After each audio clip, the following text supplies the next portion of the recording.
Hey guys, so the last video I made, Mason was in jail and I had just barely like cleaned up my house and all that jazz. So this video is just an update, like what's been going on since that video.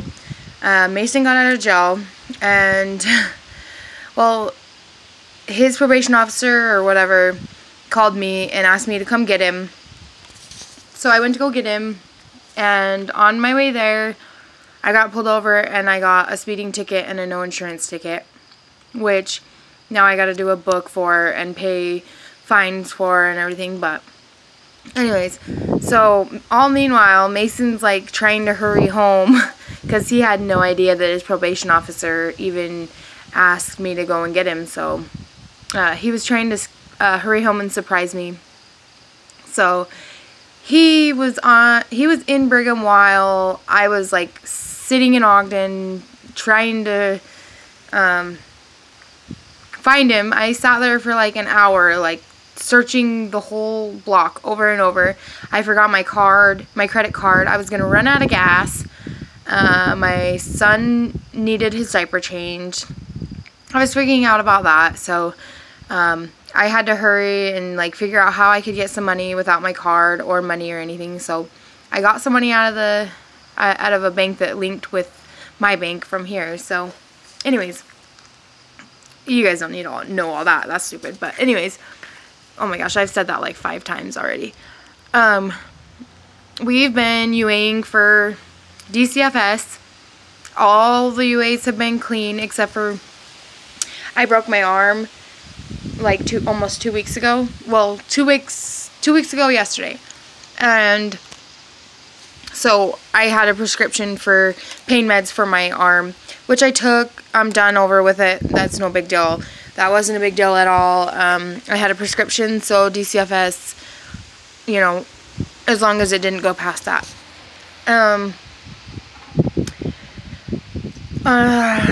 All of our visits have been good.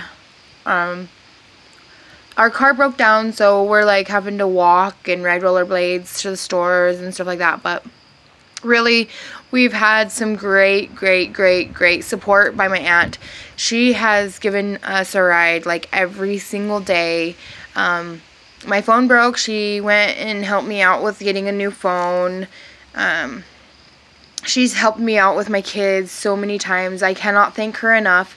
She is seriously a lifesaver. She has been there through and through, and without her, we couldn't have made it, and we wouldn't make it.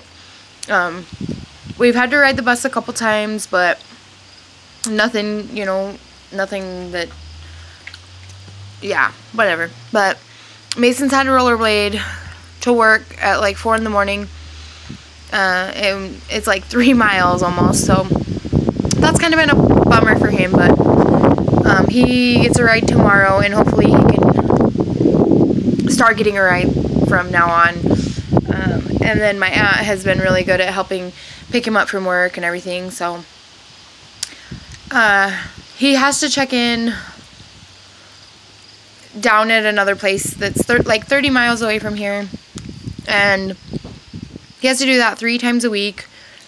When he didn't have a job, he had to do that every single day. And then he's supposed to be checking in at his other probation. I think the lady forgot that she scheduled him to check in once a week. I think that she did have him scheduled, but she forgot. So he just does that once a month, and then he has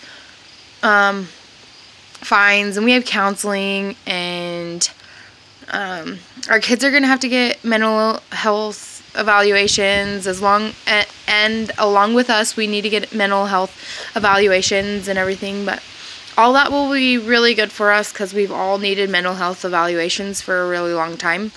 But it has been a really, I don't know, it's been an obstacle for us. Definitely. We usually have vehicles where we know, you know, we don't know what it's like to not have a vehicle. This is the first time that we've really been without a vehicle for, you know, this long, and it's going to be a minute before we can get back on our feet with being able to drive and have our vehicle, because our vehicle is broke down.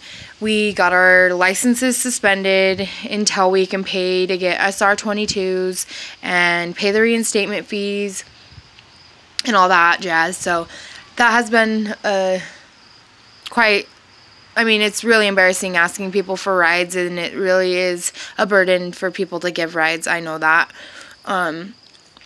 But I am very thankful for those that have given us rides, and I totally understand that some people are busy and they can't give rides. So please, to any of you that watch this that haven't been able to give rides, I understand, because I've been on the other end of being busy and not having enough time and whatnot. But it's really kind of weird. I feel like my community, like my neighbors especially, and people that are in my church ward, which we don't attend anyways, but I really feel like, because they all know, because there's people that have big mouths and the word spreads, you know, but I feel like they feel like we have like the plague or something serious. They stop coming over, and all of a sudden our visiting teacher no longer is our visiting teacher anymore, just out of nowhere, which she has been our visiting teacher for years, and all of a sudden she isn't anymore. Also, the letter that a visiting teacher would bring, you know, like the little news that they would usually bring, nobody brought that to my house. Nobody has been bringing that to my house, and all of a sudden they are mailing it to my house. Like as if they come here, they're going to get high on drugs from us using 2 months ago or whatever. But clearly we are sober. You can see in Mason, you can see it in me, you can see it in my home, you can see it in my yard, you can see it. It's all around. You can see that we're clean. So really, they can't be like that and judge and just be... I don't know. I just think it's really rude. I might be like just tripping, but... nobody contacts us or anything. No oh, shoot. Okay. The missionaries don't come over anymore, and, like, usually missionaries come to our house or whatever, but it's like, I feel like they all just feel like we have the plague, and it's messed up. Anyways, when it's all said and done and we're done with all this and life is all back to normal and everything's great again, I'm going to just say we did it, and we did it almost by ourselves with the help of some that are very close to us and have supported us very greatly through all of this, and I want to thank them so much for everything. Okay? Anyways, just wanted to tell you guys what's going on, and everything's going great, and yeah, bye.